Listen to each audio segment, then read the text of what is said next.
and the World Championship has been won by Ayrton Senna.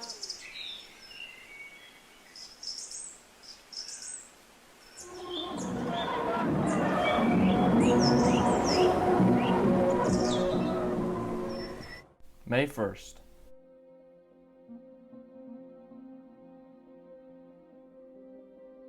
May 1st may be a day to some as a birthday. Maybe a birthday of a friend or a family member. Maybe even a special anniversary for a wedding or something else significant. To motorsports fans, and especially Formula One fans, May 1st is remembered as one of the most tragic days in Formula One's history.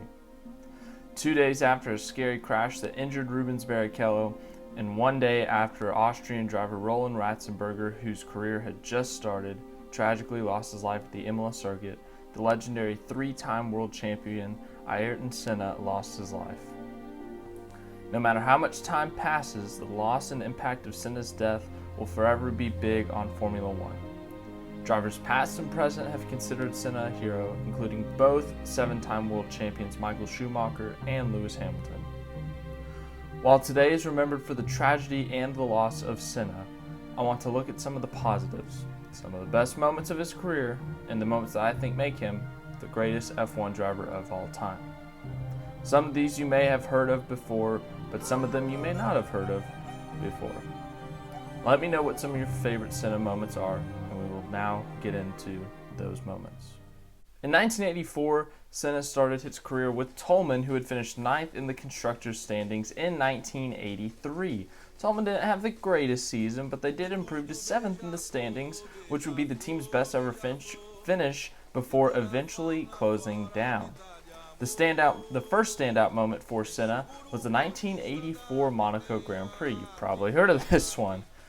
It was Senna's first ever street circuit start. He qualified 13th. He was almost 2.5 seconds off the pace of the McLaren and driver Alain Prost.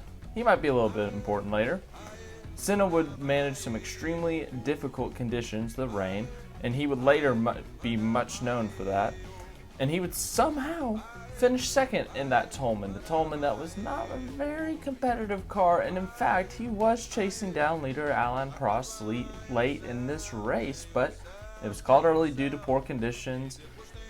And, he passed him on track, but unfortunately they had called the race to that point, so Senna ended up having to settle for second. But still, from a rookie in an uncompetitive car to go to his first start at Monaco and almost win in the rain is pretty dang crazy. So I don't know what else to say. I mean, it truly is incredible, that performance, and that's one that's still talked about almost 40 years later. So yeah, that's just one of the few crazy, insane moments in Senna's career. Another Toleman story, it's a short one, but it is a very, very bizarre one. F1 went to Fair Park in Dallas, Texas. It was a crazy hot race because some bozo decided to schedule a race in Dallas, Texas in July. I'm from the Dallas, Texas area, and let me tell you, July is not a fun month of the year. So whoever made that decision, that wasn't smart. Anyways, Senna retired from the race due to hitting the wall, but he was upset about it, and it's not exactly for a reason you might expect. On coming back to the pits, he was furious, telling his race engineer Pat Symonds, I just cannot understand how I did that. I was taking it no differently than I had been before. The wall must have been moved. His team did not believe him, and Senna persuaded them to inspect the wall after the race, only for them to find that the barrier had indeed been moved by an earlier crash, moving only a mere 4 to 10 millimeters, so 0.2 to 0.4 inches, into the track. Symonds recalled this amazement in 2004, saying, that was when the precision to which he was driving really hit home for me. Don't forget, this was a guy in his first season of F1, straight out of F3. I don't blame them for thinking he's crazy, but look back on it, it's quite the crazy story. A rookie in his first season somehow knew the wall moved. That race itself was a crazy one. Moving on to 1985 is when Senna began to start winning. He moved to Lotus for the 1985 season, would stay there through 1987, and only their second race together, they were victorious. Senna took the pole and the victory in the Portuguese Grand Prix, and he won the Grand Prix, and get this, the wet weather, and won the race by over a minute and lapped everyone but the runner-up. It was only his second year in F1, and he was winning in the wet by a minute. Pretty damn impressive. Moving on to 1986, he was still at Lotus and he won the Spanish Grand Prix by 0.014 seconds from Nigel Mansell, one of the closest finishes in F1 history. In 1987, he won his first Monaco Grand Prix.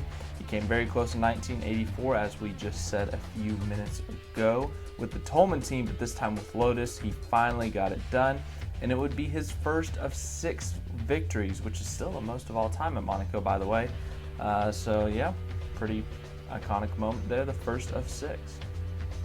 Moving to 1988, McLaren. Oh boy, here is where it takes off. Only 6 victories up to this point in his career, and he won 8 races in his first season with McLaren, and he would win his first of 3 world titles over his 2-time champion teammate Alain Prost. I said he would be important later. Here's where it gets important.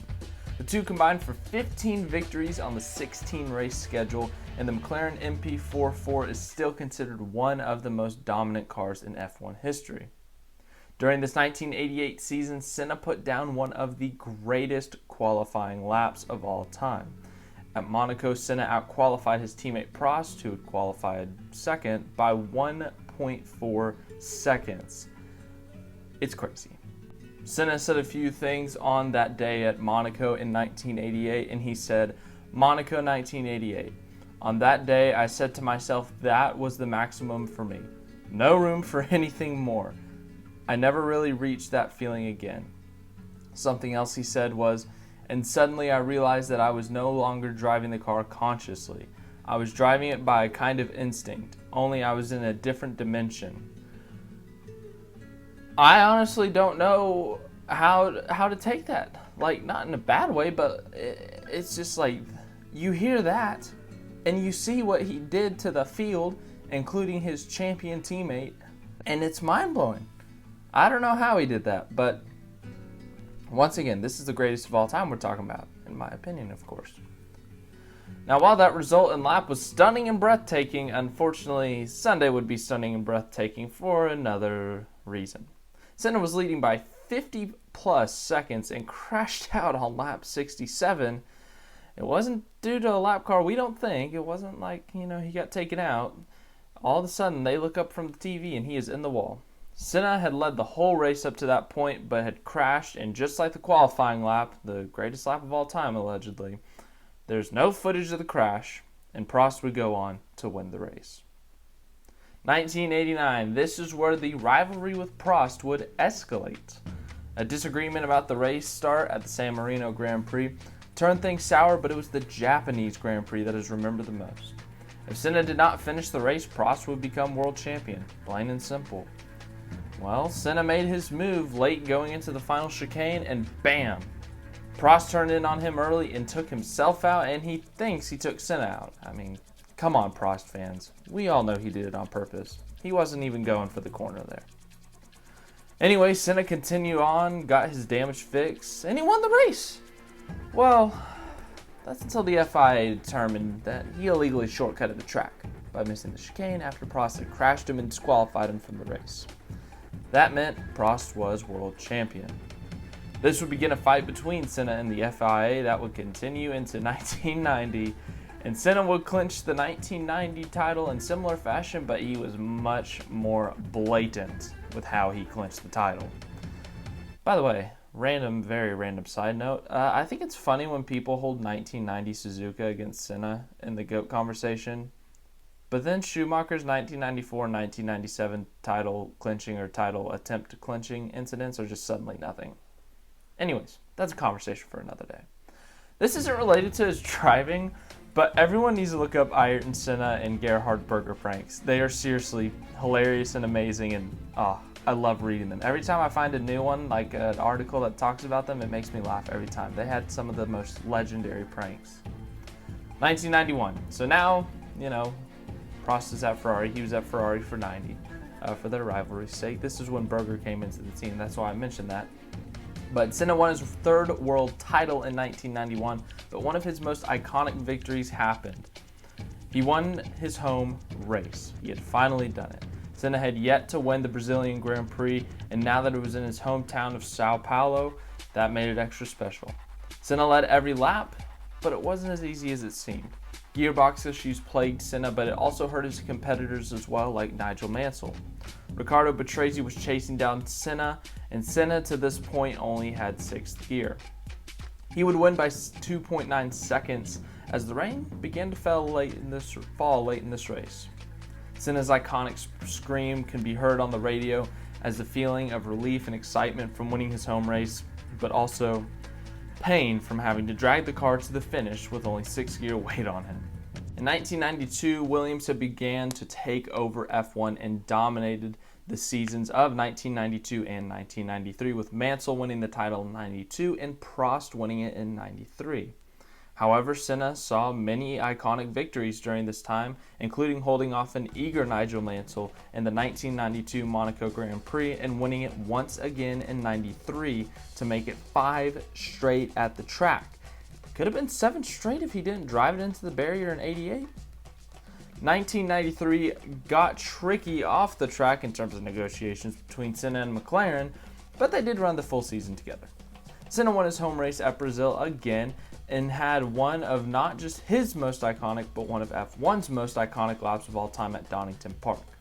Senna started 4th and in the wet conditions and fell back to 5th place pretty early off the line. But he somehow, someway made every single move stick on this lap, and he was in the lead of the race before the end of the first lap. The reason they call it the lap of the gods. On the outside, on the inside, it didn't matter where on the track he was. Senna found grip and he made the car stick, and he passed his opponents and ended up winning the race by almost a minute and a half over Damon Hill, and he would lap everyone but Hill. Senna's final win would come at Adelaide in Australia, in which there was a touching moment on the podium between Prost and Senna. The two old rivals would stand on the top step together after Senna had pulled Prost, who was retiring, up to the step with him. Very touching moment. Of course, I'm sure everyone here has heard stories about Senna and Prost's relationship between the end of 93 and the beginning of 94, how it had kind of mellowed out. They had been talking more after that. 1994, while the season is, of course, remembered for the tragedy, Senna still pulled off some, I guess you could call them, heroic moments. While he never scored points for the Williams team, he scored pole positions in all 3 races for them in a car that he said he was not comfortable in and had criticized due to the banning of active suspension, traction control, and ABS. The 1994 Williams did not show early signs of dominance like the 1992 and 1993 Williams had shown, and Benetton had won the first couple of races. Senna still won the pole at all of the first 3 races at Interlagos, Aida, and Imola.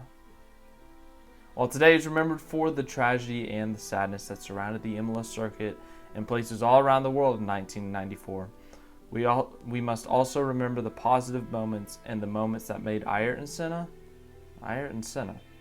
a legend.